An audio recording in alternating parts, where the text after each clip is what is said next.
want you to do something for me right now. Find you something and put it in your hand.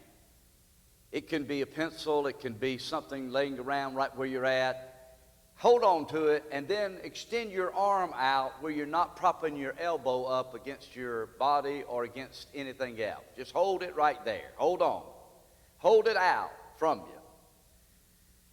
And I want you to hold that because right now we're fixing to talk about vitamins for healthy relationships. 5 vitamins for healthy relationship. Now, remember, we've already talked. Now, are you holding it? Hold it out from your arm now, your body. Hold that thing in your hand and keep holding it. Remember what vitamin A was? Affection. Right. Are you giving plenty of affection? Hugs, 10 hugs a day. Help keep the marriage counselor away. I'm not talking about hugging a cow. I'm talking about hugging your loved ones. And then B stands for vitamin B. What was it? Be filled with the Spirit. If we're going to have healthy relationships, we've got to take these vitamins. Vitamin C, remember what it was? Communication. Yes, when the lines of communication fall down, the relationship falls down. How you doing there? Tonight we're going to be talking about vitamin D. What do you think D stands for? I'll tell you in a moment. But if you notice holding on to that, whatever it is, the longer you hold it, the heavier it gets. What about just letting it go right now? Just let it go. Doesn't that feel better? It's lighter now. And here's the point. Is there something bugging you? Is there something eating at you? It's not what you're eating that's bothering you. It's what's eating at you that's bothering you. Well, just let it go. Just let it go. I want to share with you today this message, vitamin D. Do you know vitamin D? Are you taking plenty of it? Vitamin D kills viruses. Yes, it even kills viruses in your relationships. The vitamin D that I'm talking about, vitamin D. What is vitamin D? It stands for do's and don'ts. Hold on. I've had the privilege of sharing this message all over, and the message of forgiveness and letting things go. Remember, holding on to that or let it go. The longer you hold it, the heavier it gets. I shared this message with a young man at the age of 34 years old. He hadn't seen or talked with his dad in years and years and years. And I shared with him how that he could let it go and move on with his relationship with his dad. And first with Jesus and then with his dad. He did that. And his dad was gloriously saved and baptized. And now to this day, he and his son, the son and his dad are close. And I give God glory. Do's and don'ts. Do's and don'ts. Let it go. Just let it go. You can hold on and lose, or you can let it go and win. Harboring bitterness and unforgiveness is like drinking rat poison, waiting for a rat to die. It just is crazy. 5 vitamins for healthy living and healthy relationships. I'm speaking to some mamas and daddies that are listening right now that maybe with your children things aren't just right. And I tell you, after you listen tonight and begin to take these vitamins, I'm convinced God is going to use this to strengthen your marriage and strengthen your relationships with your children and friends and church people. Do's and don'ts. Vitamin D. What does vitamin D stand for? We're in vitamin D. Remember now, we'll come back to vitamin E later, but let's go right into vitamin D. Do's and don'ts. Number 1, don't be bitten with bitterness. Are you bitten with bitterness? It's easy to get mad these days. We live in an age of rage. Have you ever gotten so mad you could spit bullets? Can I tell you what just happened to me? I just recorded this message only to find out, and setting it all up, it took a long time. It takes a long time setting all this up, the lights and the camera and the recording and the developing the PowerPoint. I love what I do, but I finished recording. Guess what happened? The sound wasn't even on. You talk about spitting bullets. I said, Lord, I want to practice what I preach. Don't be bitten with bitterness. Look what Paul said in Ephesians chapter 4, verse 26 through 31. We'll come to this next one. Don't forget to forgive. But first, let me remind you, the writer of Hebrews said in chapter 12 of the book of Hebrews, looking diligently, lest any seed of bitterness springing up thereby cause many to be defiled. You see, we can nurse it, curse it, or rehearse it. When we are done wrong, or when something happens, or when somebody doesn't treat us the right way that we think we ought to be treated. Or maybe we're angry or mad because the election or the things going on in America. Let it go. Don't keep holding on to it.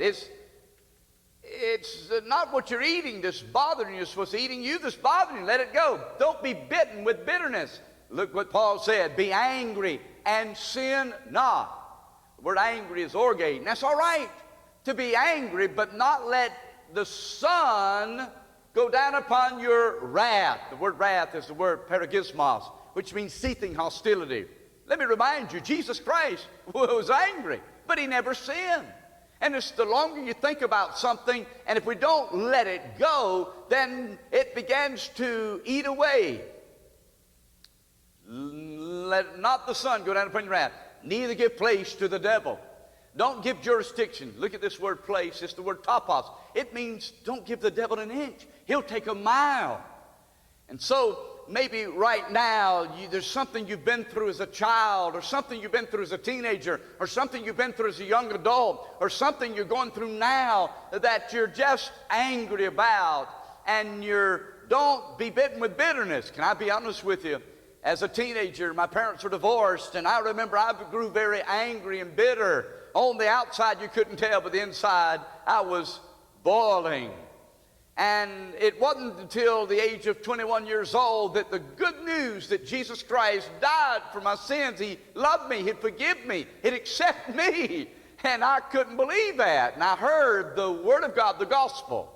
And I received Jesus as my Lord and Savior. And the Lord began to heal the hurts in my heart and the anger and the bitterness. And I, by grace, let it go. And God began to do work. And I began to deal with the issues at hand. And you can do the same. I hear you saying, though, right now, I hear you saying, but you don't know what I've been through. And how can I just let it go? You can't play God. Let God deal with those who've hurt you. The Lord will deal with them. Vengeance is mine, saith the Lord. It's for your benefit, my benefit, that we let it go. Move on with the Lord. I was preaching in a church down in Florida a few years ago, and I gave the invitation sharing this message about letting it go. And a dear lady, 82 years old, came down the aisle and tears streaming down her face. I'll never forget it. It was almost as if it was yesterday. And she said to me, she said, "Preacher, my husband and I, 82 years old now, we were in a fuss and a fight, and then he got mad and went out and got a gun and killed himself." She was sobbing. She said, "I can't forgive myself. How can God forgive me?" And I said, "You need to let it go." I said, "Pray right now. Let it go. Some things you can't change." And she prayed right then. She was a Christian. I went back later, a year later, and asked her, I said, "How you doing?" She said, "I let it go. I let it go. I moved on with God." You see, we're the loser when we don't let it go. Let not the sun go down upon your wrath. You ever been so mad you could spit bullets like this guy right here? Sticks and stones may break my bones, but words will never hurt me. That's a lie. Proverbs chapter 18, verse 21 says, "Death and life from the power of the tongue." There's a lot of relationships today that are hurting and strained. And World War III, you hurt me, I'm going to hurt you. You're it. No, you're it. No, you're it. And it's just Mickey Mouse games. What I say, Mickey Mouse games. I talked with a young person, a young adult who's fixing to get married just 2 days ago. And they said they couldn't spend time with their mom. I said, "Why not?" They said, "Because there's a step-parent in the picture. And I don't like them, and they've hurt me, and now it's putting a wedge between me and my mom." I suggested them do some things to follow up on that and let that thing go. And so we'll see. Just last night, I talked with a man who has a son in his 40s, and his son hadn't seen him or talked with him. He helped his son out and gave him some money. And the son hadn't even come around 5 years, and the man is dealing with all that. I'm telling you, God says in Ephesians 4:31, let all bitterness, look at this word bitterness, it's the word pikros. It means resentment. You know, the longer I think about it, the madder I get. Is there anybody listening to me today that you've been angry over the election and the rioting and the political situation? You're mad and angry maybe over something else, maybe mad at God. There's a lot of people that says God's not fair. And I talk with people all the time. One man told me the other day, he said, I've gone through this and this is not fair. God is fair. Life may not be fair. And Jesus Christ died for us. God spared not his only son, but he delivered him up for us all. You talk about somebody understanding Jesus knows what it is to be rejected, the absence of meaningful love, and then ultimately to be crucified for something he was accused that he never did do, claiming to be God. He was God. Well, let all bitterness and wrath and anger and clamor and evil speaking be put away with all malice. Be put away. Don't be bitten with bitterness. If we're going to have healthy relationships, and this is an ongoing process, because today you might not feel mad or bitter, but tomorrow you might. It might just be the certain buttons that are pushed. The devil knows what buttons to push. Don't give him an inch, he'll take a mile. Don't be bitten with bitterness. But number two, don't forget to forgive. Do you know what the word forgive means? It means to release, to let go. Are you willing to let go? You say, I don't feel like it. Don't wait for your feelings. Choose to let go. It's a choice to let go and forgive. You and I must choose to forgive. It's not based on our emotions or feelings. Listen to me. We're going to talk about a verse right here, verse 32.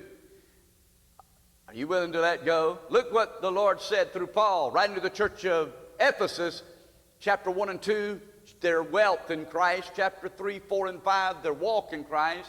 And then chapter 6, the warfare. Look, and be angry, he said, and sin not. Let not the sun go down upon your wrath. That's verse 26. Let all bitterness and wrath and anger and clamor and evil speaking be put away with all malice. And be kind to one another, tender-hearted, compassionate, forgiving, letting it go, forgiving one another, even as God for Christ's sake hath forgiven you. You see, here's the deal. And I don't know about you, but my sins were piling up way past this ceiling, and yet I owed to God a great debt, and God wiped the slate clean through his blood.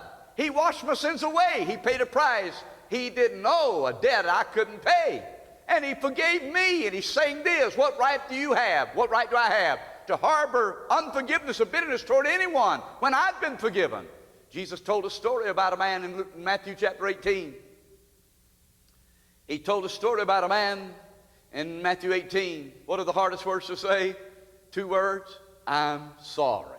Let me tell you, he said, and I'm paraphrasing, he said, what if a man, and I'm putting it in modern day language in a brief statement, what if a man owed a man $50,000, and I'm paraphrasing this Matthew 18 account, where Peter's saying, how often will I forgive my brother? 7 times?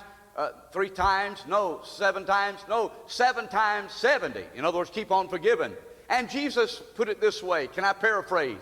He said, what if a man owed $50,000, and he went to the man and he said, I don't have $50,000 to pay. And then he was forgiven that debt, but then he went out and found somebody that owed him $50. And the man said, I don't have it to pay. But this man who'd just been forgiven $50,000 goes out and grabs the man by the throat and says, pay me what you owe me, $50. Jesus said, what kind of man would that be? He said, he'll be turned over to the tormentors. You can read it. Matthew 18, verses 34, 35. And then Jesus looked at his disciples and said, he'll be turned over to the tormentors. That don't sound good. He said, and so likewise will my heavenly Father do to you if you don't forgive men from your hearts. Forgiveness is a choice. Vitamin D, do's and don'ts. Those hardest words, I'm sorry. One man said to his wife, I'm sorry. She looked at him and said, I know, but I didn't see it 30 years ago. Not a good answer, okay? Be careful what we say. Yes, I'm sorry. Forgive, let go. Do's and don'ts. Right now, I want you to think about, already the Lord's brought to mind what you need to do. Right now, you can let this go. You can let it go in your heart, your mind. You say, but it'll keep coming in my mind. Oh, yes, but you can say to the enemy, devil, in the name of Jesus, get behind me. He'll keep reminding you, yes, the battle's in fault one in your mind, but choose to forgive and move on. You need to move on. You need freedom. You need liberty. We become prisoners when we are unforgiving and are harboring bitterness. Be kind to one another, tenderhearted, forgiving, letting go, even as God, for Christ's sake, has forgiven you. Do's and don'ts. What about it? Maybe it's something else God's calling you to do.